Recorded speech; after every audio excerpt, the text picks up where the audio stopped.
নির্বাচনের আকাশে কালো মেঘের ঘন ঘটাও কিন্তু আমরা দেখতে পাচ্ছি।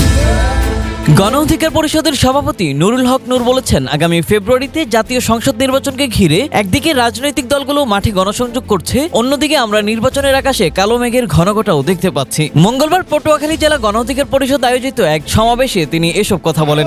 ভোট দিয়ে জনপ্রতিনিধি নূর বলেন, নির্বাচন হবে বলে সবাই আশাবাদী এবং মানুষ ভোট দিয়ে জনপ্রতিনিধি নির্বাচন করবে, তাদের মধ্যে আগ্রহ উচ্ছ্বাস রয়েছে। তিনি বলেন, আমরা সেদিন বলেছিলাম খালেদা জিয়ার মুক্তি ও গণতন্ত্রের মুক্তি একই সূত্রে গাঁথা, কাজেই আমরা যদি ফ্যাসিবাদকে হটাতে পারি তাহলে গণতন্ত্রের মুক্তি হবে, খালেদা জিয়ারও মুক্তি হবে। বাস্তবে ফলে তিনি আরও বলেন, 24-এর গণ অভ্যুত্থানে ফ্যাসিবাদের পতন হয়েছে, গণতন্ত্রের মুক্তি হয়েছে, খালেদা জিয়ার মুক্তি হয়েছে এবং বিএনপির নেতাকর্মীদেরও মুক্তি হয়েছে। আমরা যে কথা বলি তা 6 মাস 1 বছর পরে হলেও বাস্তবে ফলে।